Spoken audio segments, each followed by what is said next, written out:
তার চাইতে বড় কথা হলো হুজুর দাড়ি রাখলে আমার খালার বয়সের মানুষ আমার আঙ্কেল কয়, আছে না নাই? মানে বউয়ের বয়সের মানুষ তো দূরে, খালার বয়সের মানুষকে আঙ্কেল একটু সরেন, সাইড দেন, কয় কি না হুজুর? তাহলে তো মানুষ আমার আঙ্কেল বলবে, চাচা বলবে, মামু বলবে, খালা বলবে, খালু বলবে, মানুষ তো আমাকে বিয়ে করতে চাইবে না। ও ভাইরা আমার, স্বর্ণকারে স্বর্ণ চেনে, শুয়ারে চেনে কি? কথা কম। স্বর্ণকারে স্বর্ণ চেনে, শুয়ারে চেনে কসু। যে চিনার মানুষ সে স্বর্ণটাকে চিনে নিবে। আপনি যে কোন রত্ন কোন স্বর্ণ, যেই মেয়েটা আপনাকে বিয়ে করতে চাবে ওই মেয়েটা আপনার এই দাড়ির লোভে পড়ে আপনাকে বিয়ে করবে। দাড়ি রাখলে বেটা মরদ পুরুষ মানুষ বোঝা যায়। আপনি বিয়ের চিন্তা করেন মিয়া, দাড়ি ছাড়া যেইটা পাইতেন দাড়ি রাখেন, আল্লাহ পাক তার চাইতে উত্তমের ব্যবস্থা করে দেবে ইনশাআল্লাহ। যদি কারোর ব্যবস্থা না হয় আমার সাথে দেখা করেন। অলরেডি হাতের ভিতরে 1 ডজন মেয়ে আছে, কয়টা লাগবো আপনার? এক লগে 4টা বিয়ে করাই দেবো। দেখা করবেন বারিন্ডা মোল্লাবাড়ি বাইতুন্নাজ জামে মসজিদের ইমাম সাহেব আমি, বারিন্ডা দারুন নাজাত মাদ্রাসার মুহতামিম। আপনি আইসেন ওখানে, কয়টা বিয়ে লাগবে আপনার? না বেশি করাবো না, একটাই করাবো, ভালো দেখে করাবো ইনশাআল্লাহ। প্রিয় ভাইয়ের আমার, কথায় মন বেজার করতেছেন? লাস্ট কথা, সর্বশেষ কথা, আজকে ভোরের আলো ফাউন্ডেশন শ্রমিক ভাইদের উদ্যোগে মাহফিল। কতই না সৌভাগ্য এই ভাইয়েরা, কতই না সৌভাগ্যবান এই ভাইয়ের পিতামাতারা। আল্লাহু আকবার। কেন বলতেছি কথাগুলো, কেন বলতেছি ভাই? জান্নাতের ভিতরে সব মানুষের সাথে সব মানুষের দেখা হবে, বন্ধু বান্ধব আত্মীয় স্বজন পিতামাতা ভাই বোন সকলের সাথে সকলের দেখা হবে। এটা কি আপনারা জানেন? জান্নাতের ভিতরে মাজিদ নামক একটা মাঠ আছে, ওই মাঠের ভিতরে মিলন মেলা বসবে। কি মেলা? ওই মাঠের ভিতরে মিলন মেলা বসবে। জান্নাতের ভিতরে মাজিদ নামক একটা মাঠ, ওই মাঠের ভিতরে মিলন মেলা বসবে। সেই মিলন মেলার ভিতরে একে অপরের সাথে দেখা হবে। এখন গত কয়েকদিন একটা ট্রেন্ডিং বিষয় ছিল, সেটা হলো ফেসবুক, ইউটিউবে, টিকটকের ভিতরে পাওয়া গেছে জান্নাতের ভিতরে অর্থাৎ দুনিয়াতেই নাকি ভাই বোনের সম্পর্ক শেষ, আখেরাতে আর এদের নাকি দেখা সাক্ষাৎ হবে না। আপনারা দেখেন না? এটা দেখছেন না অনেকে? মানে ফতুয়া দিচ্ছে দুনিয়াতেই ভাই বোনের সম্পর্ক শেষ, মৃত্যুর পরে ভাই বোনের আর কোনো সম্পর্ক থাকবে না, এদেরকে বিলীন করে দেওয়া হবে। কেমন একটা ডাহা মিশা কথা, ঠাডা পড়া মিশা কথা, একদম টাটকা মিশা কথা। এই মিয়া, ভাই বোন তো দূরের কথা, জান্নাতের ভিতরে আপনি যা চাবেন তাই পাবেন। আল্লাহ কইছেন এটা, বান্দা তুমি জান্নাতের ভিতরে গিয়া যা চাইবা তাই পাইবা। জান্নাত এমন একটা স্থান, জান্নাত এমন একটা স্পট যেখানে তোমার মনের চাহিদা পূরণ করার জন্য আল্লাহ সদা সর্বদা সকল ফেরেশতাদেরকে রেডি করে রাখছে। সুবহানাল্লাহ। আপনি জান্নাতের ভিতরে যা চাইবেন তাই পাইবেন। হুজুর জান্নাতের ভিতরে যদি বিড়ি চাই পামু কিনা? বিড়িখোর ভাইরা আছেন না নাই? বিড়ির সাথে এবার সিদ্ধি মাইরেন না। সিদ্ধি নাকি ঔষধ, গাঁজা হলো আলাদা, সিদ্ধি হলো আলাদা। সিদ্ধি খায় কারা? বুদ্ধি প্রতিবন্ধী যারা, তারা। হুজুর জান্নাতের ভিতরে কি বিড়িও পাওয়া যাবে? আপনারা কোন তো জান্নাতের ভিতরে বিড়ি পাওয়া যাবে কিনা? কোন পাওয়া যাবে না? হেই, এটা কোনো কথা কইলেন? জান্নাতের ভিতরে যদি মদ পাওয়া যায়, মদ, শরাব, যেই শরাব আর মদ দুনিয়াতে হারাম, এই হারাম জিনিসটা জান্নাতের ভিতরে মদ, মদ আপনি জান্নাতের ভিতরে পাবেন। বিড়ি তো কোনো বিষয়ই না মিয়া। ব্যানসন, গোল্ডলিপ, তারপরে স্টার, মগা, পেতনি, আছে না কত বিড়ি, বদনা, খেতা, এই ধরনের নাম করা বিড়ি, সিগারেট, এগুলো জান্নাতের ভিতরে পাবেন না। বিশ্বাস কই পাইলেন? মদ দিবে আল্লাহ আপনাকে, শরাব দিবে আপনাকে, তো বিড়ি পাইবেন না? এটা কেমন কথা? বিড়িও পাবেন, আমি কয়ে গেলাম বিড়িও পাবেন, বিড়িও পাবেন, কিন্তু জান্নাতের বিড়ি হয়তো একটু আলাদাও হইতে পারে। ঠিক আছে না? জান্নাতের জিনিস তো বোঝেনি তো। হয়তো আল্লাহ আপনারে বললো যে ঠিক আছে বিড়ি খাবি, খা। জান্নাত তো, জান্নাতের ভিতরে কোনো আগুন থাকবে না। কি থাকবে না? আগুন থাকবে না। তো বলবে বান্দারে তুই খাবি বিড়ি, বিড়ি খাইতে লাগবে আগুন, তাহলে আগুন তুই পাবি কই? যা ওই যে পাশে জাহান্নাম আছে, ওন থেকে আগুন ধরাই নিয়ে আয়। তখন আপনি কইবেন আল্লাহ থাক, বিড়ি খাওয়া লাগবে না, জাহান্নামের কাছে যাবো না। বিড়ি খাইবার লাগে যদি জাহান্নামে যাওয়া লাগে আগুন ধরাইতে, বিড়ি নাই খাইলাম।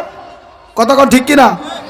যে আল্লাহ তোমাকে জান্নাতের ভিতরে মদ খাওয়াবে, শরাব খাওয়াবে, আবার এই বক্তব্যটাকে কাটিং করে শাটিং করে ভাইরাল করে দিয়েন না। অমুক হুজুরে কয়ে গেছে জান্নাতের ভিতরে শরীফ বিড়ি দেওয়া হবে। করতেও পারে, আছে না নাই? এক ধরনের ইউটিউবার এরকম আছে, এই উল্টাপাল্টা কথাবার্তা দিয়া থাম্বেল টাম্বেল দিয়া ভিউসিউ কামানির লেগা কিছু উল্টাপাল্টা লেখা তারা এইভাবে ছেড়ে দিলে দিতেও পারে। আমি কি সরাসরি এইভাবে বলছি যে জান্নাতের ভিতরে আপনারা শরীফ বিড়ি দিবে? আমি যুক্তি দিয়ে বুঝাইছি আগে আপনাদেরকে যে আল্লাহ বলছে জান্নাতের ভিতরে তোমার হারাম জিনিস মদ খাওয়াবো, শরাব পান করাবো, শরাবান তাহুরা। হুর গিলেমানরা পাশে দাঁড়ানো থাকবে, তারা তোমাকে মদ ঢেলে দিবে, আর তুমি স্বর্ণের পাত্রের ভিতরে শরাব পান করবা। সুবহানাল্লাহ। এই সুযোগ যে আল্লাহ জান্নাতের ভিতরে দিবে, তোমার মনে চাইছে তুমি দুনিয়াতে শরীফ বিড়ি খাইয়া হুক্কুর হুক্কুর কাজ বানাইছো, এই বিড়ির লোভ আর সামলাইতে পারতেছো না, জান্নাতে গিয়ে এখন আল্লাহর কাছে বিড়ি চাইতেছো, এই বিড়ির শখকে আল্লাহ মিটাইতে পারবে না? এই ক্ষমতা কি আল্লাহর নাই? তাহলে সেই আল্লাহ তোমার বিড়ির ক্ষমতা পূরণ করার জন্য বিড়ি দিলে দিতেও পারে, কিন্তু জান্নাতের ভিতরে যেহেতু আগুন নাই, তাহলে আল্লাহ তোমাকে এই কথা বললে বলতেও পারে, বান্দারে জান্নাত তো আগুনের জায়গা না, জান্নাত হলো শান্তির জায়গা, জান্নাত তো আরামের জায়গা, জান্নাত তো অনন্তকালের জন্য সুখের জায়গা, এইখানে তো আগুনের ব্যবস্থা করি নাই, তো বিড়ি খাইতে যেহেতু আগুন লাগবে, তাহলে একটু কষ্ট করে জাহান্নামে গিয়ে বিড়ি ধরাই নিয়ে আয়। তখন হয়তো বা আপনার ভিতরে বিবেক চক্ষু নাড়া দিবে, হাইরে বিড়ি খাওয়ার লাগেনি জাহান্নামের দিকে যাবো, দরকারি নেই, বিড়ি বাদ দিলাম, আল্লাহ যেই সকল উত্তম খানা পিনার ব্যবস্থা করছো আলহামদুলিল্লাহ, এইটাই আমার জন্য যথেষ্ট। আমি শুধু আপনাকে বোঝানোর জন্য বললাম প্রিয় ভাইরা আমার, এইটা আপনার জন্য আল্লাহ পাক জান্নাতের ভিতরে বাজেট করেই রাখছে, তাহলে সেটা আপনি বাদ দিচ্ছেন কেন? তাহলে যারা বলতেছে দুনিয়ার সম্পর্ক, ভাই বোনের সম্পর্ক এখানেই কাটাপ, আখেরাতে তাদের কোনো অংশ নাই, আখেরাতে তাদের কোনো সম্পর্ক নাই, এটা পুরাটাই ভুল বক্তব্য, এটা পুরাটাই অবান্তর বক্তব্য। এই বক্তব্য শুই না কেউ ভাই বোনদের সাথে সম্পর্ক আলাদা করেন না। ভাই বোনের সম্পর্ক অনাদি অনন্তকালের সম্পর্ক, জান্নাতের সম্পর্ক, হাসরের সম্পর্ক, কিয়ামতের মাঠে সম্পর্ক। কেমনে সম্পর্ক? ইয়াউমা ইয়াফিরুল মারউ মিন আখি। আল্লাহ রাব্বুল আলামিন এই আয়াতের ভিতরে বলতেছেন ইয়াউমা ইয়াফিরুল মারউ মিন আখি ওয়া উম্মিহি ওয়া আবি ওয়া সাহিবাতিহি ওয়া বানি। কাল কিয়ামতের কঠিন মুসিবতের সময় মাথার অর্ধ হাত উপরে যখন সূর্যটা এসে পড়বে, পায়ের নিচের জমিনটা যখন তামায় পরিণত হয়ে যাবে, ওই সময় আল্লাহ রাব্বুল আলামিন সূরাতুল গাশিয়ার ভিতরে বলতেছে ইয়াউমা ইয়াফিরুল মারউ মিন আখি। ভাই তার ভাইকে চিনবে না, বোন তার ভাইকে চিনবে না, ভাই তার বোনকে চিনবে না, কেউ কাউকে চিনবে না। কেন চিনবে না? কারণ হলো ভাই তার বোনের কাছে গিয়ে বলবে, ও বোন, দুনিয়াতে তোমার জন্য কত মেহনত করেছি, কত কষ্ট করেছি, তোমাকে বিয়ে দেওয়ার জন্য মাথার ঘাম পায়ে ফেলেছি, টাকা উপার্জন করেছি, 5 লাখ 6 লাখ 10 লাখ টাকাও যৌতুক দিয়ে তোমাকে বিয়ে দিয়েছি, আজকে এই কঠিন মুসিবতের সময় আমি তোমার কাছে একটা নেকি ভিক্ষা চাই, একটা নেকি হইলেই আমি জান্নাতে যাইতে পারি, ওই একটা নেকি তুমি আমাকে দিয়ে দাও। ভাইয়ের কথা শুনে বোন তখন মুখ ফিরে চলে যাবে। বোন বলবে, না না, এটা সম্ভব না, আজকে এই কঠিন মুসিবতের সময় একটা নেকির জন্য আমার জাহান্নামে যাওয়া লাগে, ওই একটা নেকি যদি আমার পাল্লাই থাকতো তাহলে আমিও জান্নাতে যাইতে পারতাম। আল্লাহ রাব্বুল আলামিন আমার জন্য জাহান্নামকে বাজেট করেছে, কারণ একটা নেকি আমার কমতি পড়ে গেছে। ভাই যদি এই কঠিন মুসিবতের সময় বোনের কাছে সুপারিশ করে, ভাই যদি এই কঠিন মুসিবতের সময় বোনের কাছে সুপারিশ করতে পারে, আর বোন যদি ভাইয়ের কাছে চাইতে পারে, তাহলে জান্নাতের ভিতরে ভাই বোনের সম্পর্ক থাকবে না কেন? এই সম্পর্ক অনাদি অনন্তকালের চিরন্তন সম্পর্ক।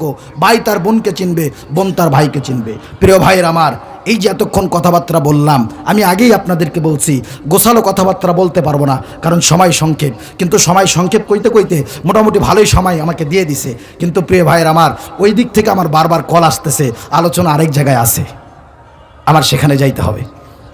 আমি আপনাদের কাছে এই অসমাপ্ত কথাগুলো এখানেই ন্যস্ত করতে চাচ্ছি। আপনারা কি বলেন?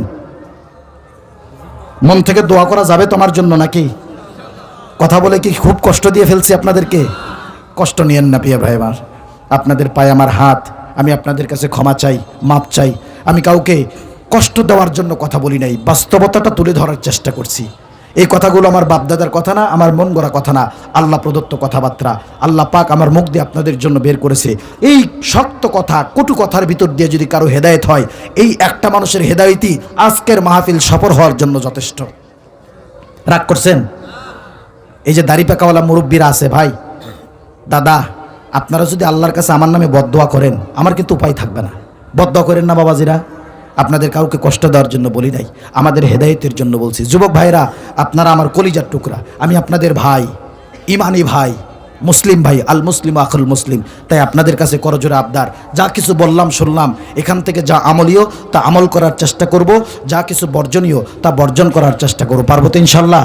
আল্লাহ পাক আমাদের প্রত্যেককে এক এবং নেক হয়ে দিনের পথে অবিচল থাকার তৌফিক দান করুক। সকলে বলে আমিন। ও আখিরি দাওয়ানা আনিল হামদুলিল্লাহি রাব্বিল আলামিন ওয়া মা আলাইনা ইল্লাল বালাগ। আসসালামু আলাইকুম ওয়া রাহমাতুল্লাহি ওয়া বারাকাতুহু।